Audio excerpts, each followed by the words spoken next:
Right, journaling time. Something I needed actually.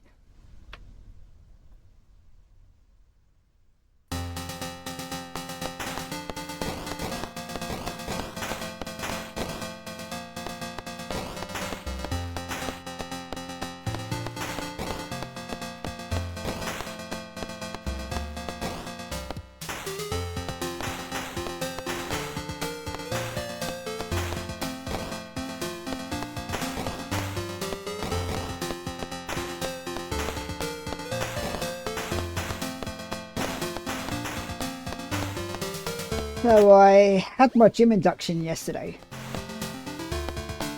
Finally. Turns out to be a pretty nice environment down there. So I'm glad I went. I definitely will be making use of it, not just to be polite. I'd forgotten how active and even strong I used to be. Till I started getting active again.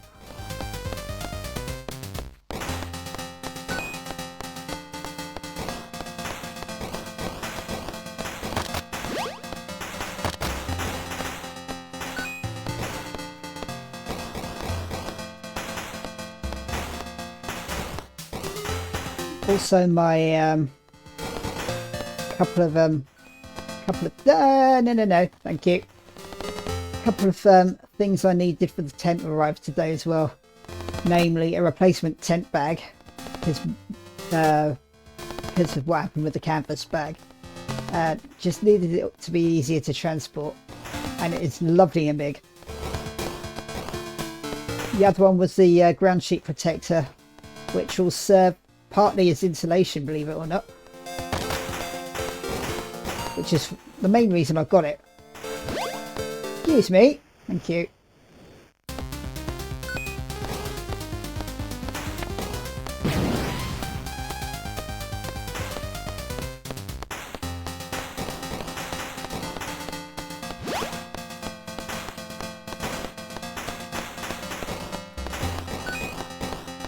I also got out the 50 quid I need for the fishing meeting on Sunday.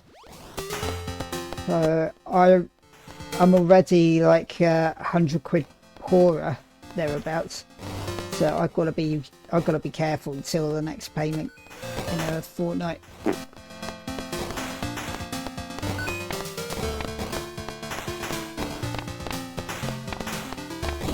Oops.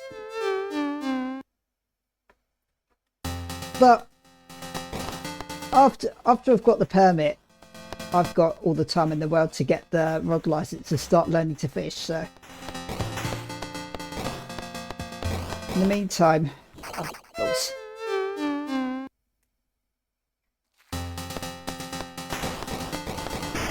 it did occur to me actually that instead of the over an hour walk away, I have a pair of rollerblades I haven't used in forever. I've got them to try and get back into skating. I haven't skated for ages, and it shows. It's like starting to learn again, so that wasn't fun. But the walk from here to the excuse me, the walk from here to the place where the meeting is nice and flat. So if I can take this week after today to get over the gym induction, because I've not worked out properly for God knows how long, if ever.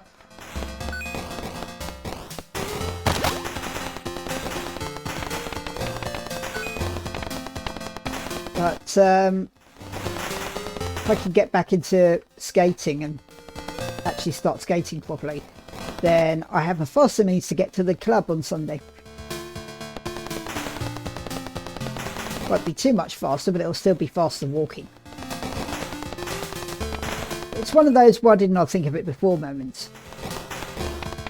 Because the alternative for faster transport down there is bike. Push bike this is. And I don't have one. I don't have the money to buy it either. Order him to store it. Oh, let me get it, you bastard. Thank you. Get. Excuse me.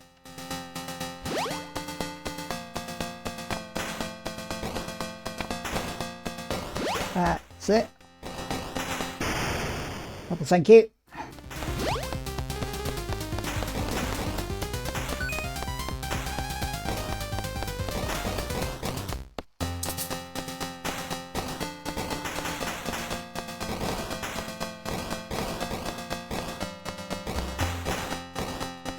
Oh man.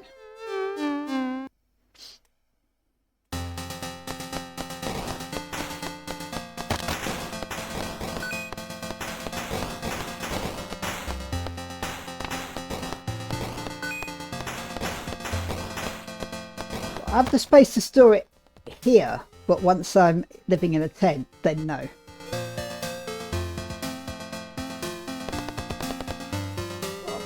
Probably could, but don't really want to chance it. Well, I could actually lock it to a tree if I was so inclined. And lock it to a tree and put a cover on it. I could do it that way. Whoops, I did not want it. I got drift on this pad or something. Anyway. But yeah, I could do it that way. Well, I don't have the money for it yet. No, it's a moot point.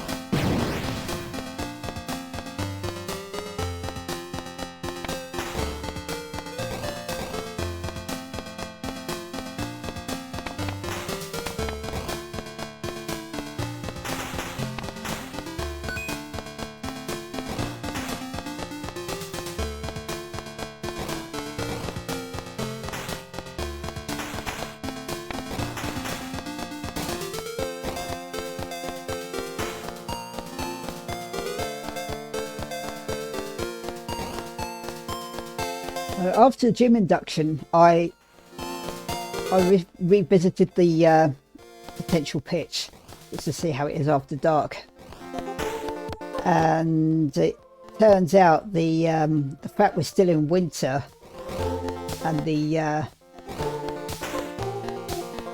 me get them. Thank you.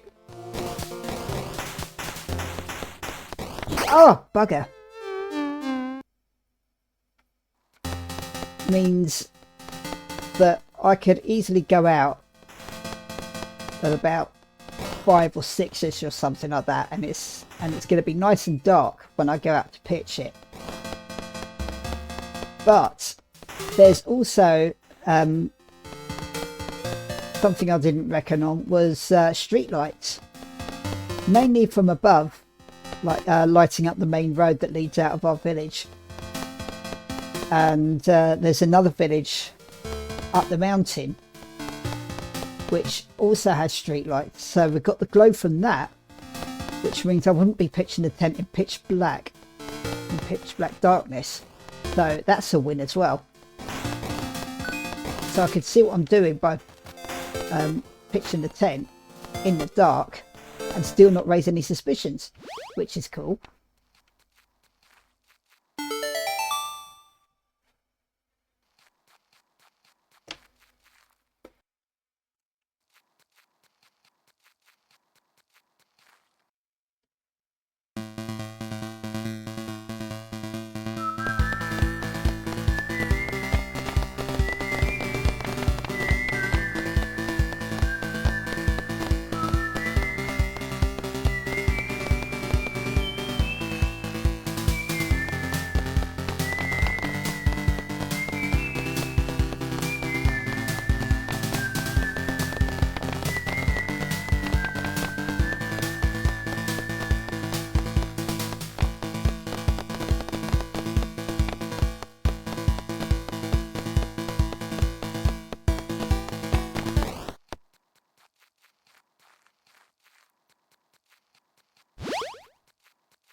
It is, however, going to be fun lugging all that lot down to the campsite. I live up a hill. The thing with Wales and the valleys, it means lots of hills. So there's that, and thankfully, because the days are still fairly short, I'd still be walking down there under cover of darkness, but still,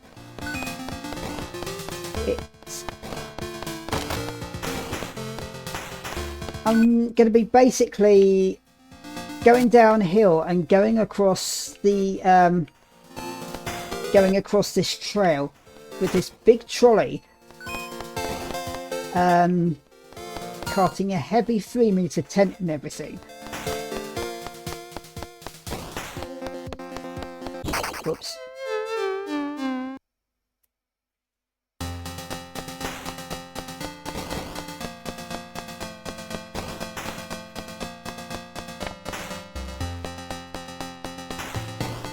I mean, it's not going to look suspicious at all. Well, probably won't anyway, but it's going to feel weird. But, thank you.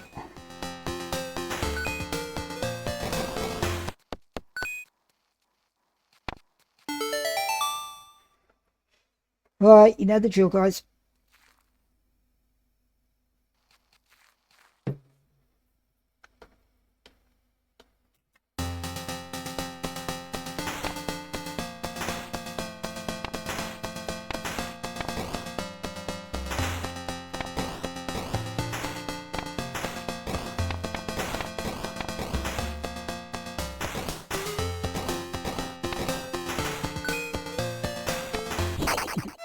Never mind.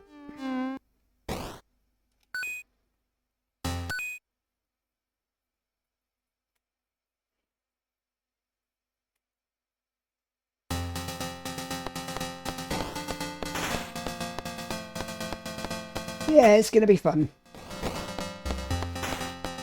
May or may not be some sarcasm involved. We'll see how it goes.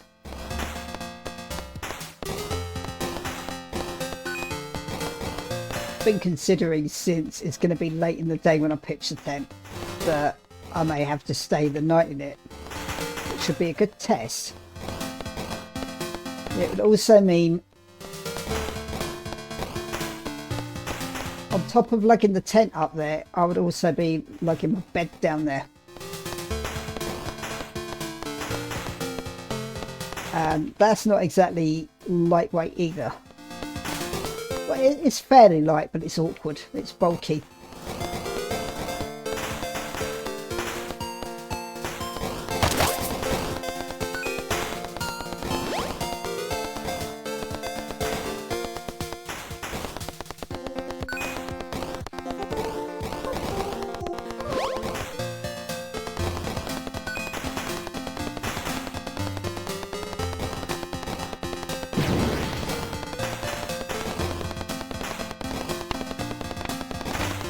It also occurred to me that if I'm going to be wrangling a massive 3-meter bulky bell tent, then building up my strength is going to be big and clever.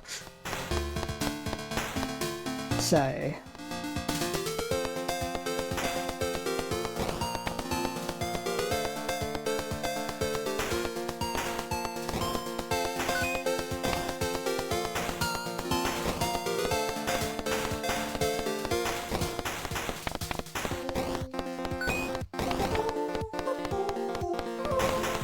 So if I'm going to be living out in the wilds, it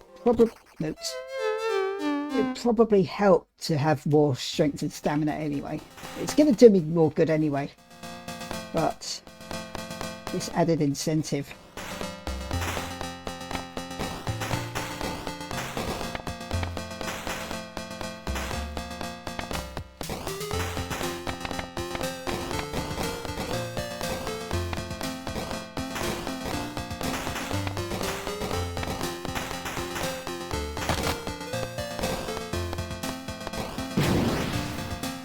Immersive Said got another update as well. Not the major one planned in March, although from what I can tell, the main thing it'll be doing is adding some birthday events and a few others that are more centered around his autism. So it may still be worth starting the story run before March, especially considering my life's going to be in major upheaval for a bit after that, because end of March is moving day, what you can call moving day. I'm going to have to gradually move. I'm going to have to gradually move bit by bit over the next couple of months, I think. Like the stuff I can get out of the way, like the tent, for instance, and the bed, and I mean, leaving the bed, leaving the, oh, I won't notice, damn it. Leaving the tent in place is going to be a good test. See how it fares, and whether there's any signs of people rummaging through it or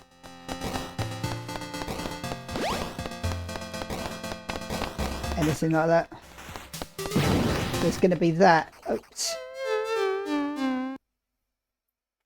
There's going to be that, and by staying in it as a trial run, if nothing else, then I get to see if I get moved on.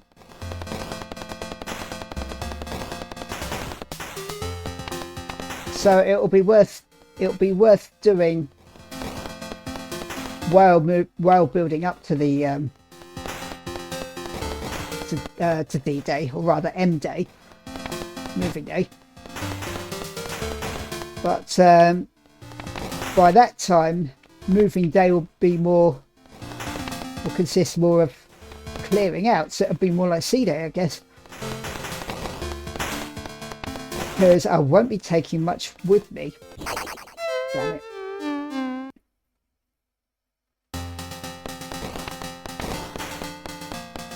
Most of the stuff I'll be taking with is camping related stuff anyway.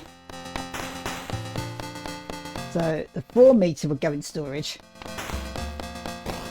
but anything I could still take into the 3 meter,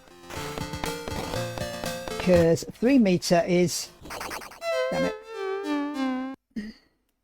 3 meter is 2 people plus a bit of gear, and I have shared the 3 meter with someone before, so it's workable, a little on the squish side. But for 1 meter it's plenty. For one person it's plenty. Nice and roomy as well, actually.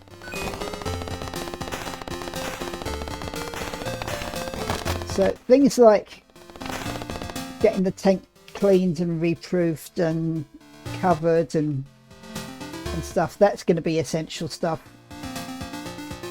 in the run up to this. Having to leave rather. Blue gold.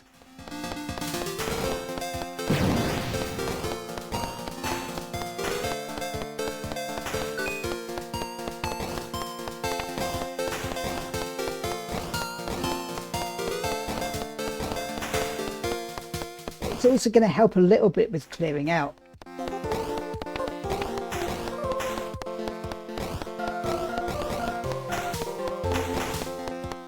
As in camp related things. Not necessarily clearing out, but oh my god.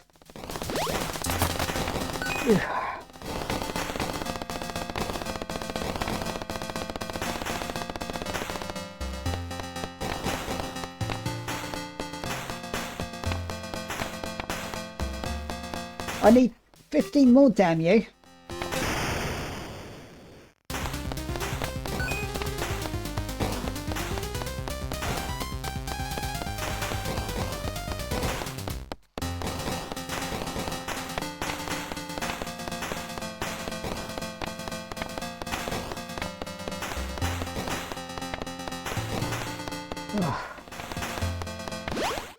Oh, flipping hell. This is going to be fun.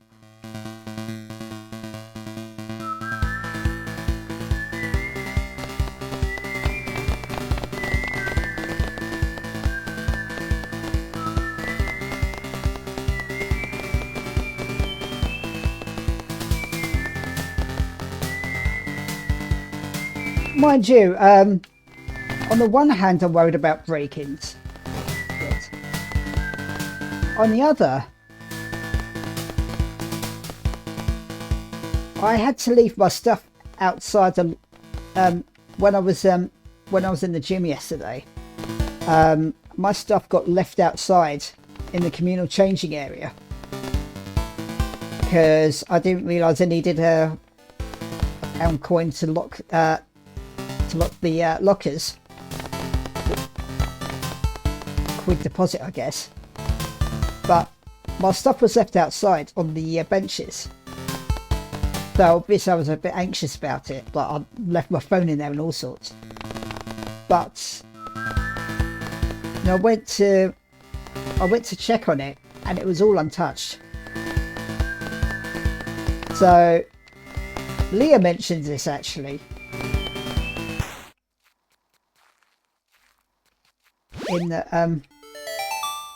In the city you have to be really careful, but in Stardew Valley she doesn't even have to lock her door, and it's like that here, I'm noticing, which is a good thing about small towns. I hate these things.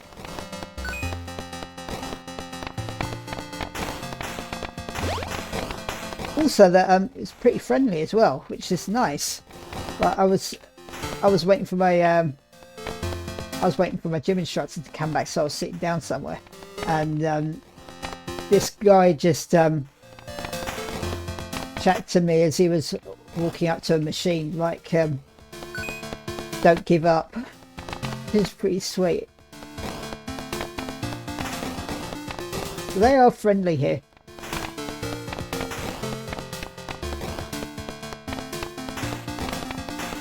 I don't know how that's going to translate to when I'm living in a tent.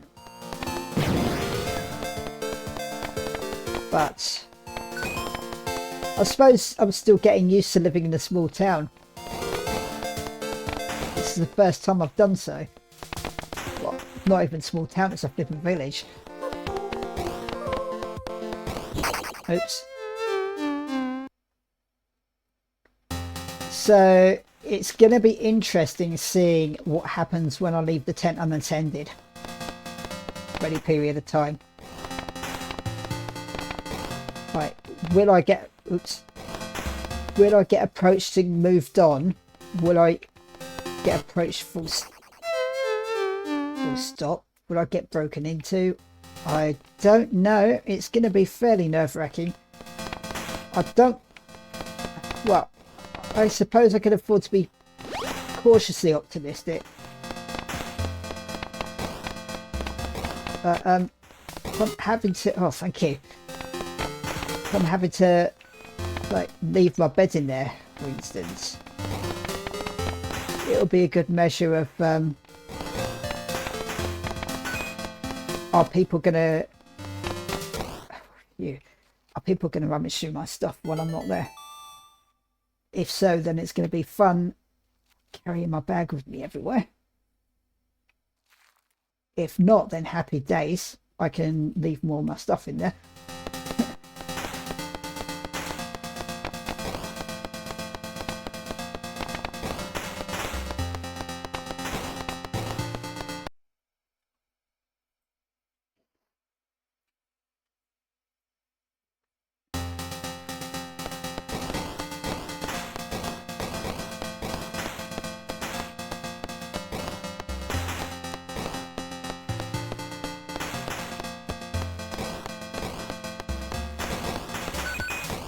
Oops.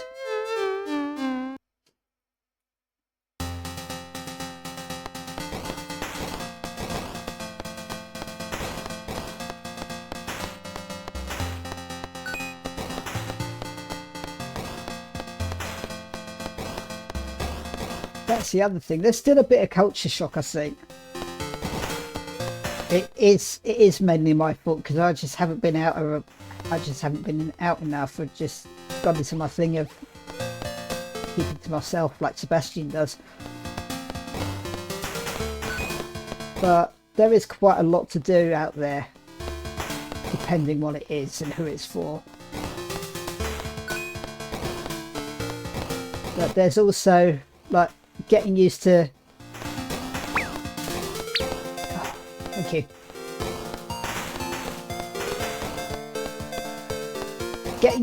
Getting used to people knowing who you are. Like the local pharmacist knows me by name. They don't even check my address anymore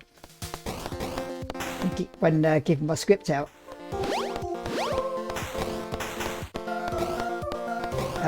I came into the gym last leisure centre. The gym is part of it. So I went into the leisure centre last week, hoping to pick up a membership card, but they didn't have any. The person there was the same one who gave me the brief tour when I went in the first time. He's taken my details and she's like, I've forgotten your name. So it is very much like a real life Pelican Town.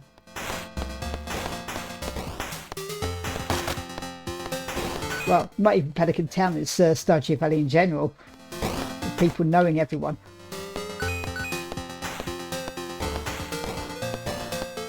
But it's pretty weird. So I was talking in earlier journals about... I will post them up for anyone who's interested, especially since it turns out on one or two occasions I was talking about stuff on one of these gaming sessions and it got cut a bit short. I still had to cut the last video into 2 parts, despite really being ruthless on the editing.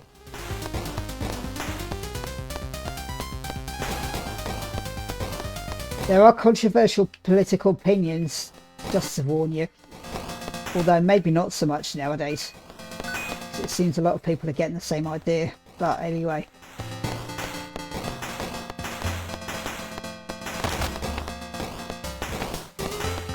If I can remember what I was saying. Oh, that's nice.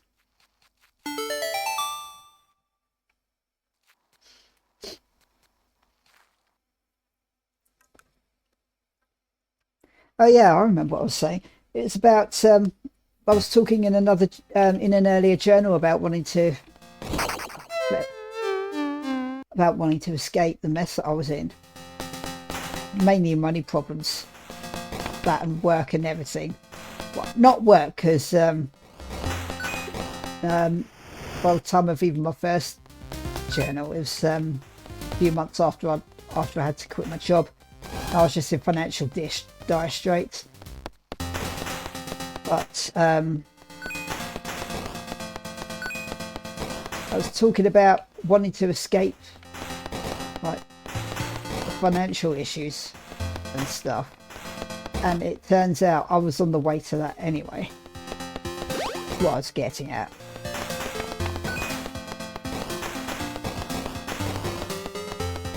Because the way I've been like coming to realization, I suppose, of these later journals, that I'm inching closer and closer to a real life Stardew Valley life. I don't know how feasible it is that I'm going to end up in my own land, but I will at least be escaping capitalism in some way doing this.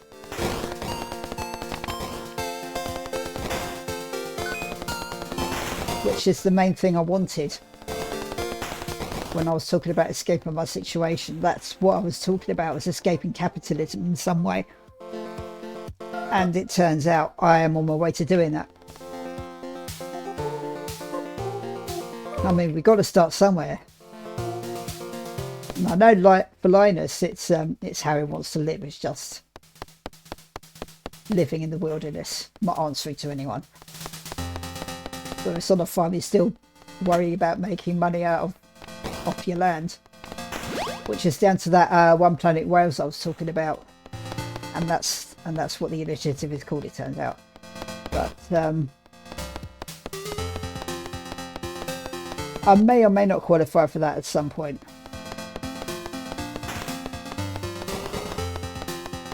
That may or may not be the way I want to go eventually.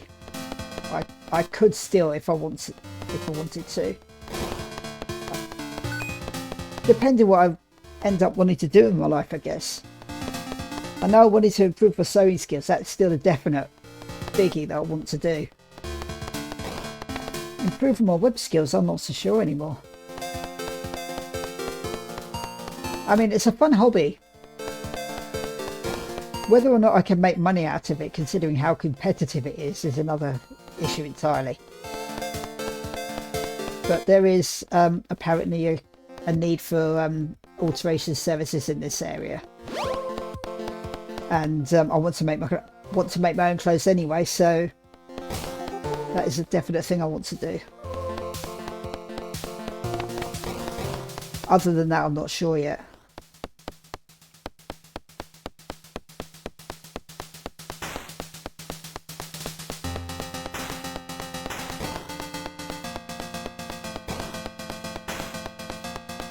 But I could end up just keep living like Linus, or I could end up living like the farmer. But either way, I'm going down that path already, which is nice.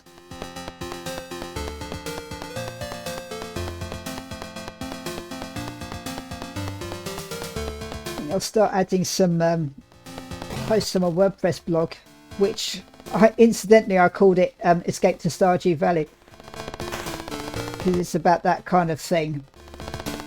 I mean, I haven't done much else with the blog yet other than linking to these YouTube videos, but I've been taking loads of pictures where I want to pitch, and start making some videos soon, I think, on just pitching my tent, get my bed down there and stuff like that.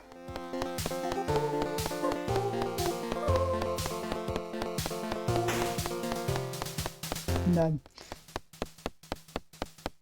just link to pictures and stuff on my blog and the YouTube videos that I make on here.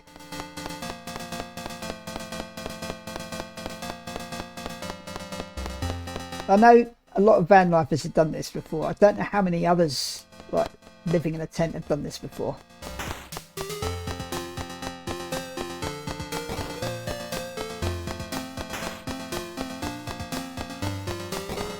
I haven't heard of many, to be honest, aren't van lifers doing this. So it'll probably be worth doing still.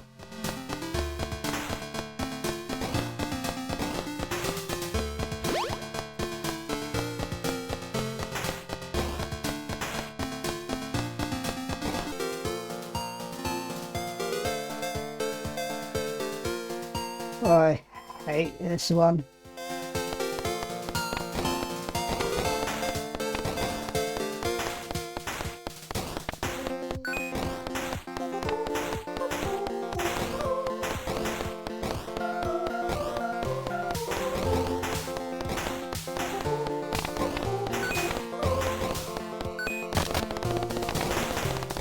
I know it may seem pointless to me doing these vlogs or whatever else, but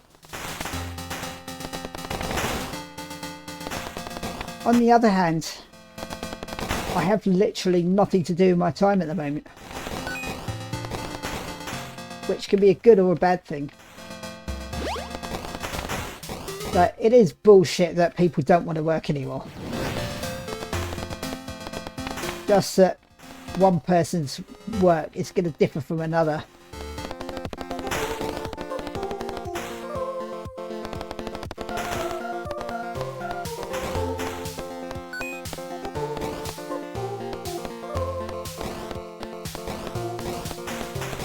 So yeah, it's moving is going to be a case of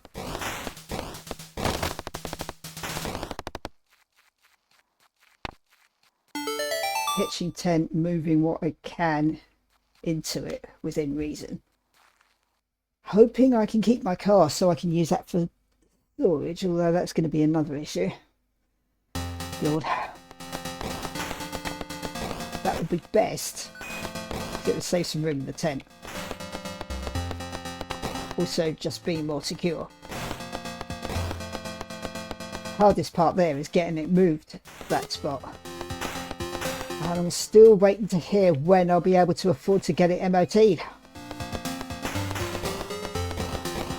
Maybe just ask the garage to drop the car off at the leisure centre.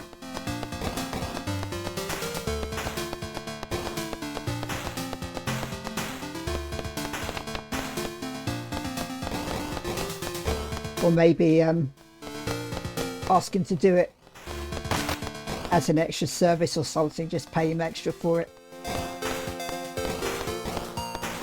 That's an idea.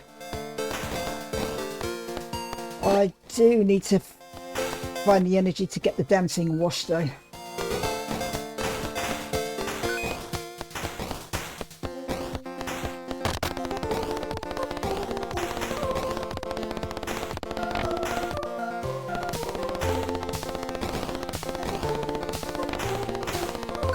Thankfully the weather's getting a bit nicer, so we'll see.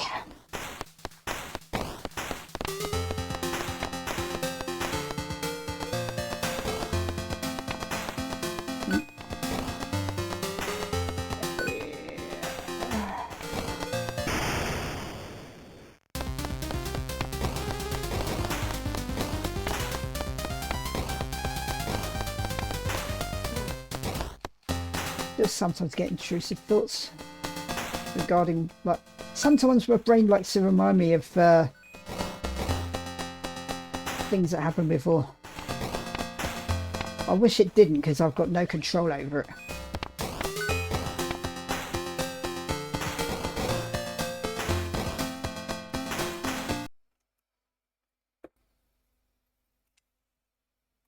Right, so how's this for crazy? I go to bed at like 9:30 for what turns out to be a 3-hour nap.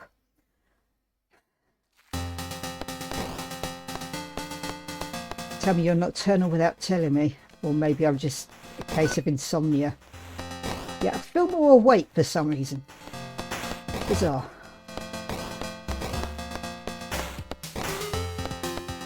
Anyway,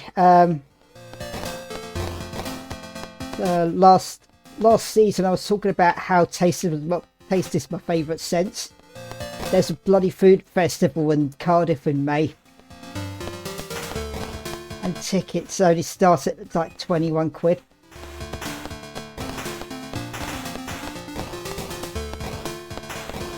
Considering I'm going to be living in the tent by then and will already be saving tons of money, that would be an awesome excuse to get out and actually do something nice for myself. And I did do the maths. Like, even with possibly overestimating storage price at $200 a month, plus virtual office at what turned out to be about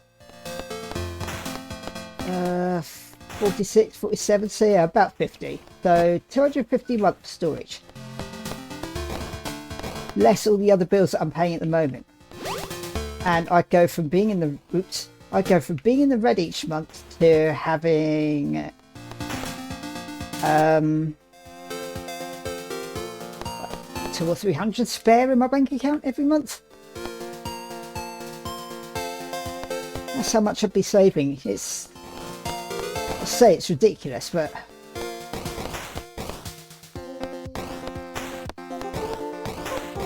yeah, I mean,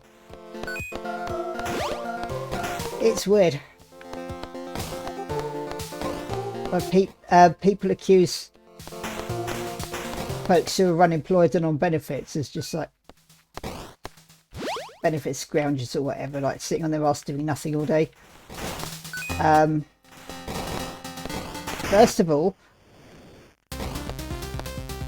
if you're living in a house or flat or whatever, like the majority of people do, then it's not exactly a bed of roses how you're living.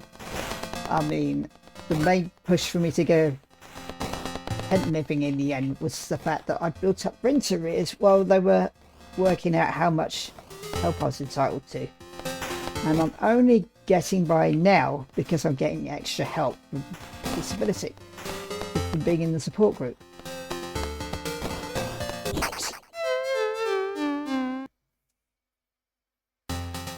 So if it weren't for that, I'd be slowly building up rent arrears and stuff to the point where it would be disastrous, basically. I mean, I probably had to go homeless a lot sooner and end up more of a food being less prepared. I mean, oh god.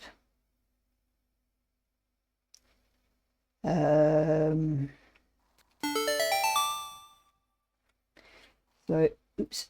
So it's hard to say what life would be like if things had got that bad. I wouldn't have had as much spare money. Well, I wouldn't have had any spare money to prepare properly for homelessness like I could do at the moment. But the very fact that the only way I can live a good life, by which I mean I would be able to afford driving lessons, I would be able to afford to do something nice for myself and maybe even go back to Empire.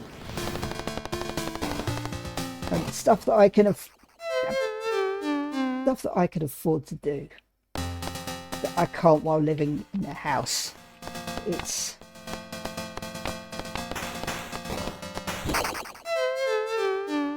I know, I'm ranting and not concentrating.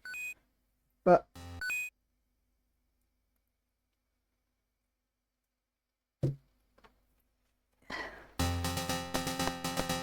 the only way I can afford to have a life rather than existence is by not living in a standard home, like house or flat or whatever. It would be through living in a tent by a river.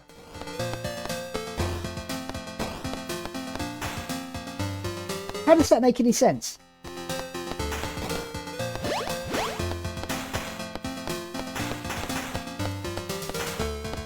It just goes to show really that if I wasn't able to think out of the box, like trying to deal with homelessness the traditional way, like living in a shelter or something. It's like with a lot of people, it's just proof of how we're all held captive by capitalism.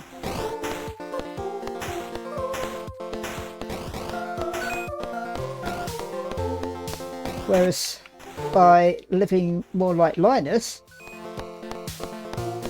we get to enjoy life and everything it can offer, which is how it used to be in the first place, which is what I was ranting about in my journal videos. No, look, living how we used to, enjoying ourselves. Oops. Yeah, it's on tax-paying money until I can get to a place where I can work. Well, work in the sense that it would be for myself rather than anything else. But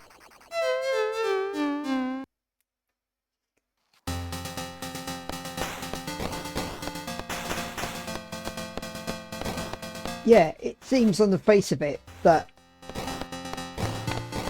I'm either paying bills off taxpayer money or having a good time on taxpayer money while everyone else is struggling. That's probably where the resentment comes in. That's what drives things like fascism and individualism and all sorts of other pleasant stuff. But how many times have I said now in my journals, if nowhere else? But I mean, I've said a few times, I don't enjoy not being able to do anything. Like what I was saying about recuperating, that's where I'm at. And I'm at the stage now where I'm actively looking for stuff to do because I've bored out my brain staying indoors, and it's actually sapping my energy. I found being at the gym the other day was flipping hell. That's much better.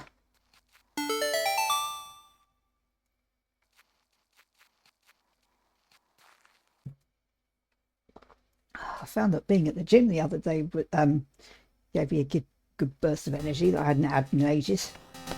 I actually felt happy. I had a smile on my face. And that doesn't happen very often.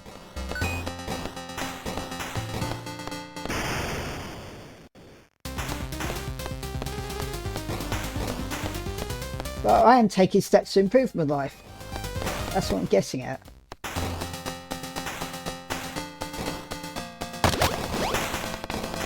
If you don't want taxpayer money paying for people making their lives better, then I don't know what else to tell you. You know?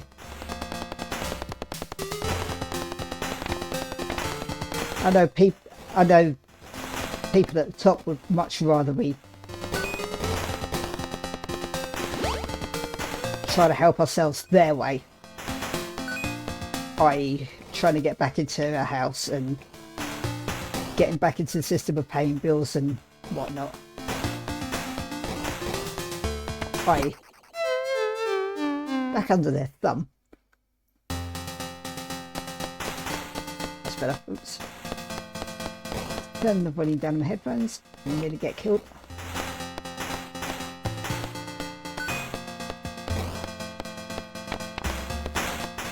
Yeah, I was talking last season in my journal videos, which I will make public now because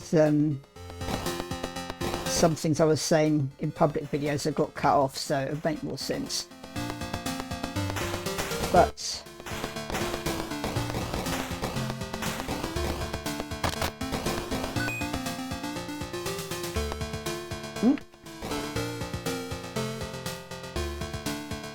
I was saying last time how it's like things are going backwards.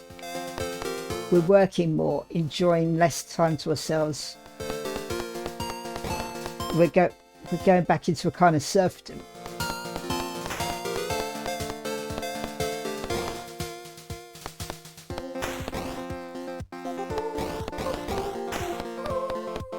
It just seems ridiculous that all this progress that we've made, people's quality of life would actually be better if they could somehow escape this shitty system we're in.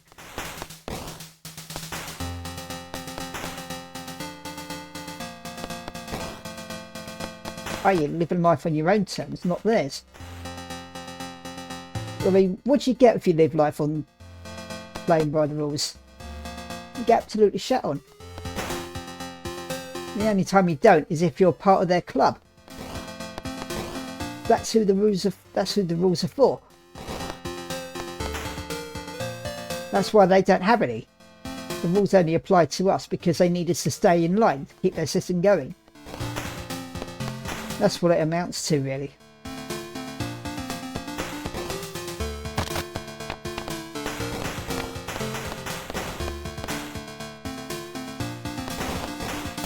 Nope.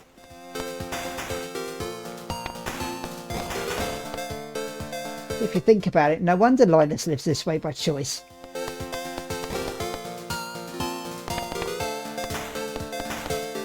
And even Seb was saying that he didn't want to be part of that corporate rat race.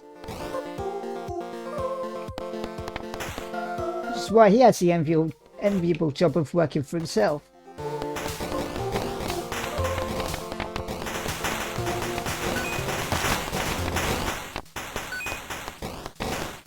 Damn it.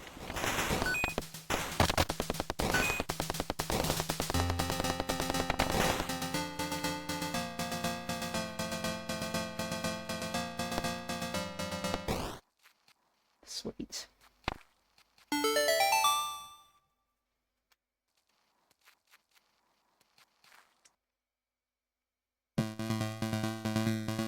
You could, I suppose you could consider Deb's job as his own act of rebellion. Making money doing his own thing rather than what he's expected to do. And Linus's act of rebellion is more obvious, like living in a tent as opposed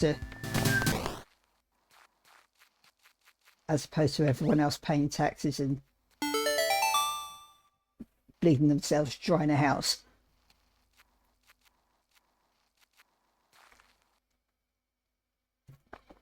And he's considered outside society, and Seb is still seen as weird by some people. So it's just, I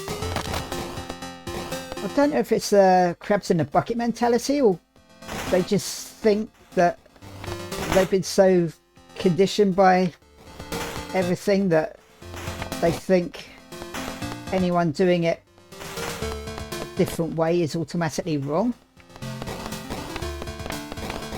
and or beneath them. But certainly how homeless people are treated. In fact, it could be argued that the reason that so many of them end up alcoholics or drug addicts is because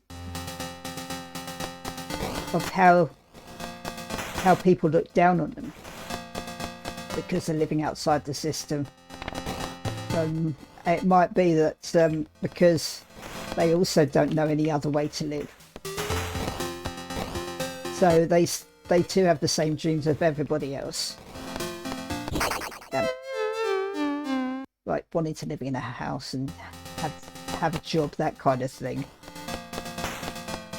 But they're caught in a vicious circle because it's much harder to get anywhere in life without a fixed address.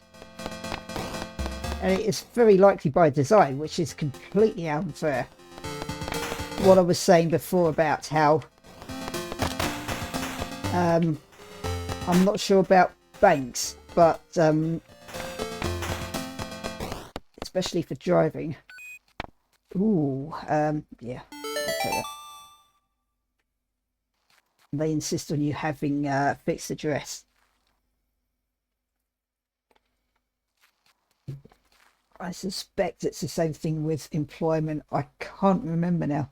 Well, say can't remember. I've never been in the position of trying to apply for work without a fixed address. I know we have a system in place for people who want that kind of thing, like trying to get back into the workforce. It's a charity called Emmaus, which I looked into when I first knew I was facing homelessness or thinking about being voluntary homeless, which entitles you to less help, of course. You're seen as choosing to put yourself in that position. But with Emmaus, it's like a hostel, I think, type situation. You have your own room in a communal building, so kitchen, bathroom, and communal. You just get a room to yourself, but it's very restrictive in that you're given an allowance. You can't be claiming benefit when you apply for them, so you've got to have literally no money to your name. You're given an allowance each week, and given the kind of treatment I've had from my mum over money, that would be triggering as hell.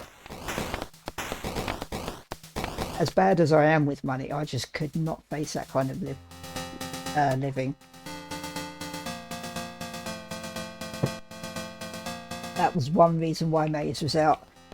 The other reason is they insist that you do some kind of work for them.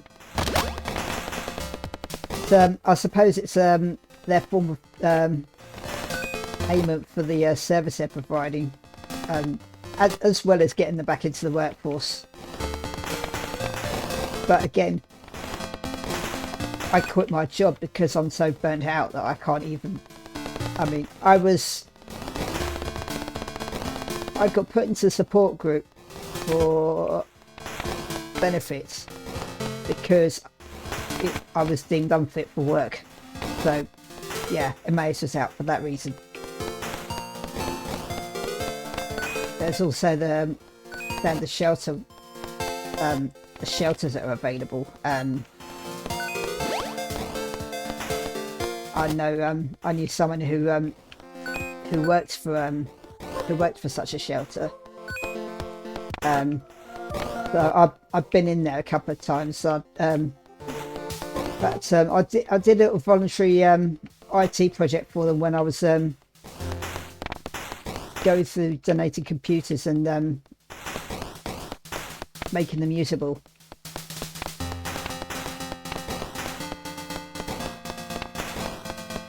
And that was quite nice.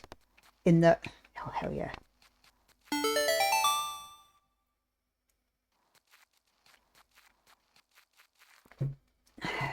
In that,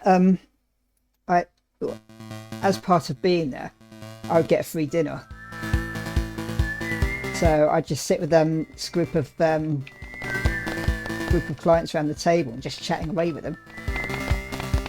It was nice. So I got up from the table because I had to go back to work, and one of them was like, "Do you have to?"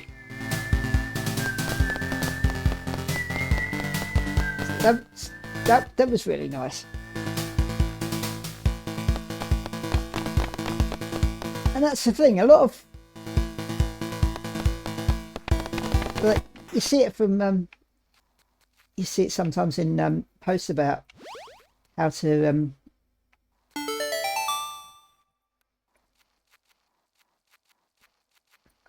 about how to approach homeless people or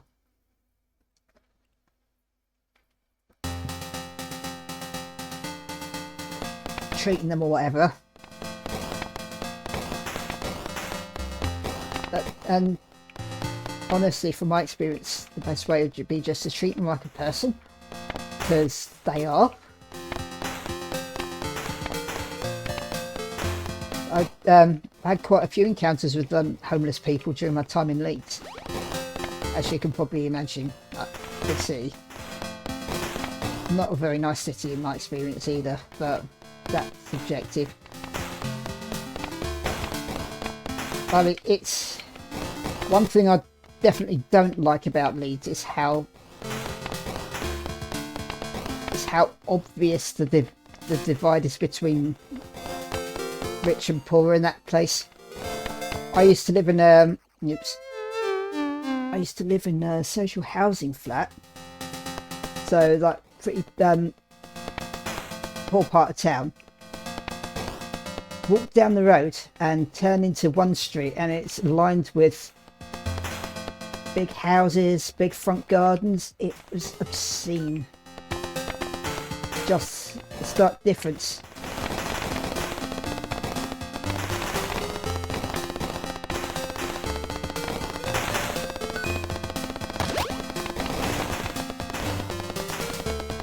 On one occasion when I was living there, by that time I'd already experienced this.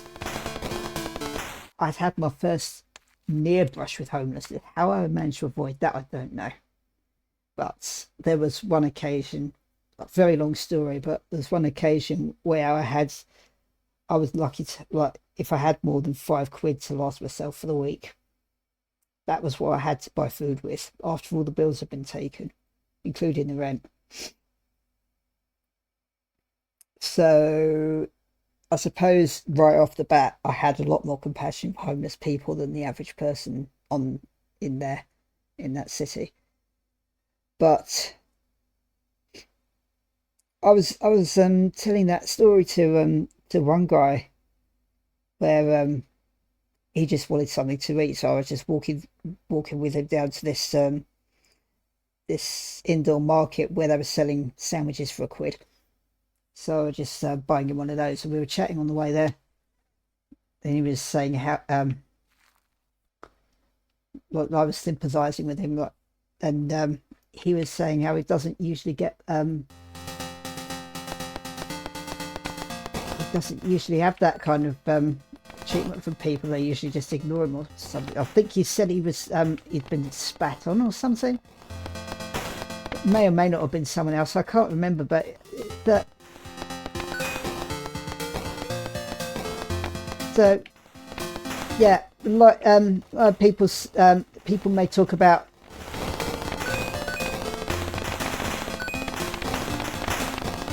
Linus having problems with like wondering if he's imagining how he's treated or something, with others reminding him that he's had it happen. He talked about it, but it's sadly very accurate.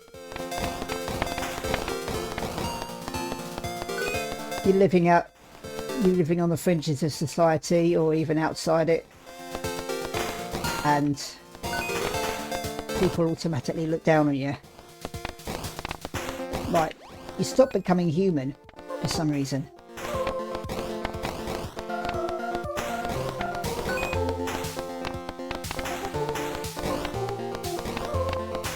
So yeah, if you think about it, it's no wonder a lot of them end up on drugs or alcohol.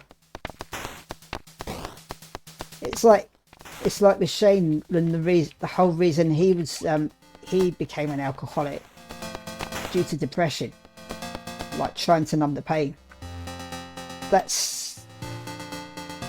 I mean, sure, some homeless people may end up homeless because they're already addicts, but a lot of people, of the ones who even end up addicts, not all of them do, but of the ones who end up addicts, then yeah, it's a good chance with a lot of them that that's what the driver is. I didn't want to go that way.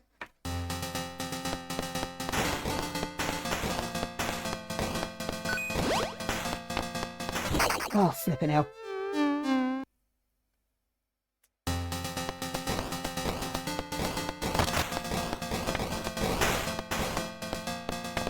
My God.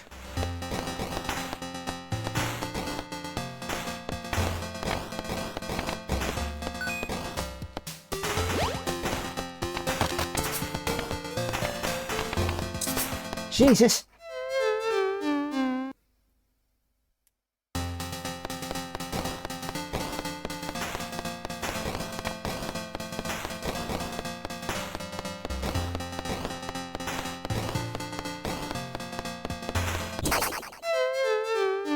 Whoops.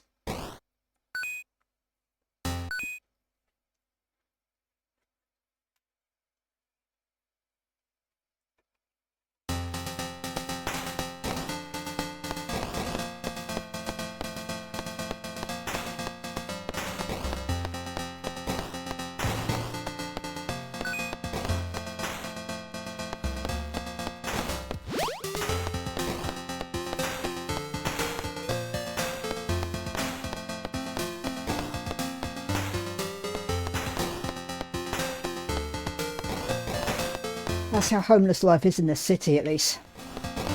I have no idea what it's like in the village. I will find out soon enough. It'll be interesting. I mean, people are friendly to me at the moment. I think a lot of it is down to presentation, unfortunately. Although saying that, I've often not been, like I mentioned another time, I just let myself go, and I'm still being treated like a human, so who knows. Although it's probably more,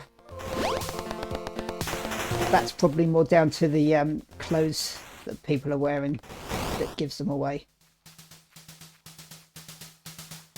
And my clothes are still in good shape. saying that my pajamas that I'm wearing are got holes in them, but outdoor clothes like jeans and stuff, they're still in good nick, so that's probably why.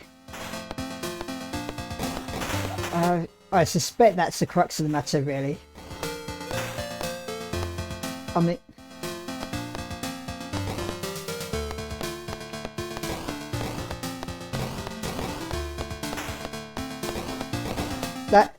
that is very likely, actually, thinking about it. The main thing that makes it so hard for homeless people to get a job is because they can't afford to get interview quality clothes. They can't afford to get smart clothes, and it used to be the case, at least, but if you're long-term unemployed, there was you qualify for something called New Deal, which would entitle you to discounts on it's either discounted or free bus pass. Probably the former, no, my luck. Yeah, it's probably about like 10 quid bus pass or something, I can't remember. But you could get a grant for interview clothes or claim expenses for travel to interviews.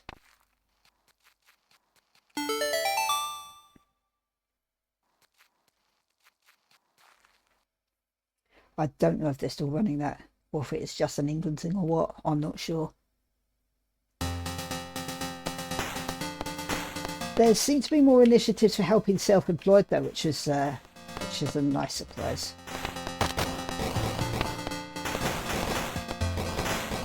Damn it.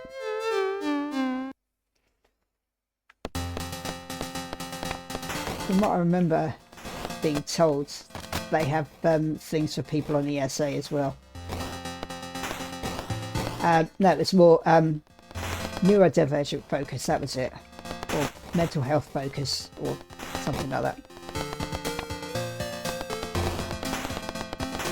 Things that when you're ready to start that journey back into some kind of work, that they'll help you with it.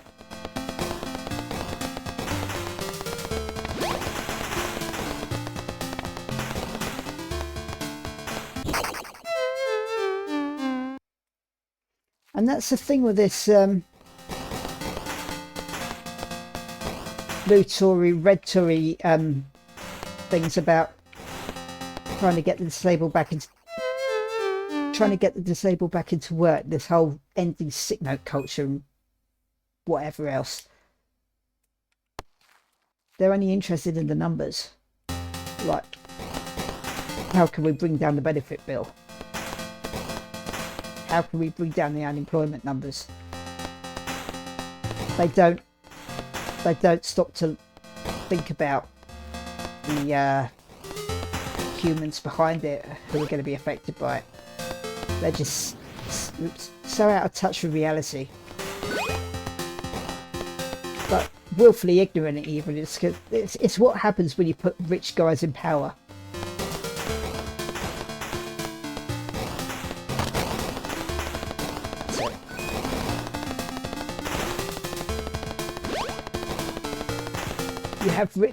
You have people who have never had to claim. You have people in power who have never had to sign on the dole in their life, making decisions about how to deal with unemployment.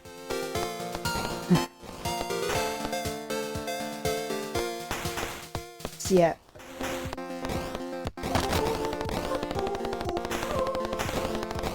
The whole system is, that's a big part of why the whole system is wrong. Got rich people trying to line their pockets, not caring how it affects people who aren't them.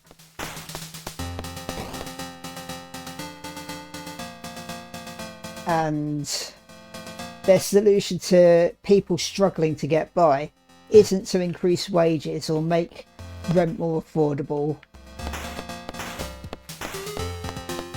or give the NHS the funding it desperately needs, or to help with or to give any kind of support to mental health services, which have historically been awful.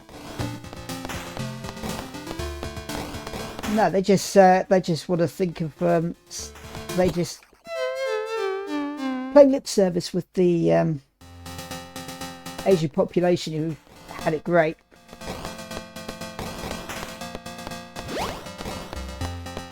They say what those people want to hear,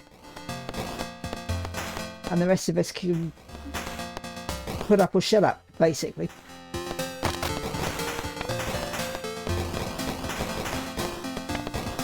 It does go in cycles. I suppose that's the boom and bust cycle.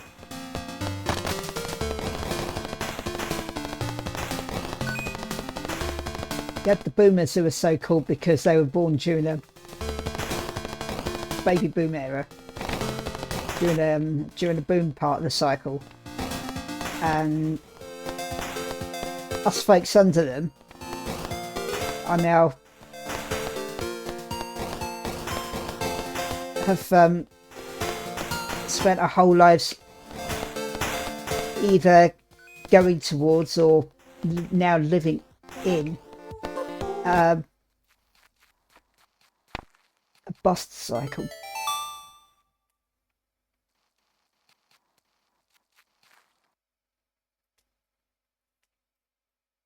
But people don't know from history.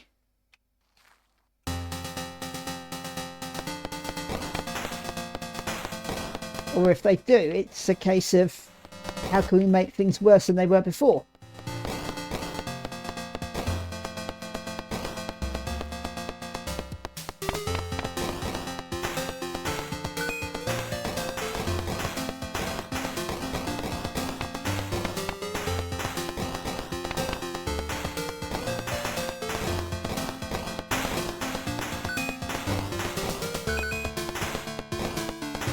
We talk all the time in support groups for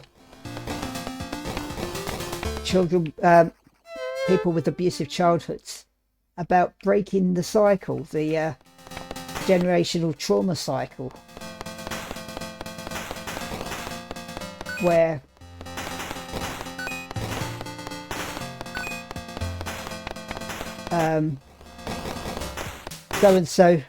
so-and-so was abused, and they pass that abuse down to the other, down to the next generation.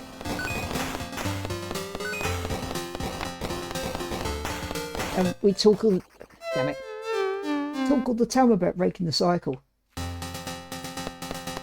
and it happens a nice amount on the domestic level, but how on earth do you do it on a systemic level?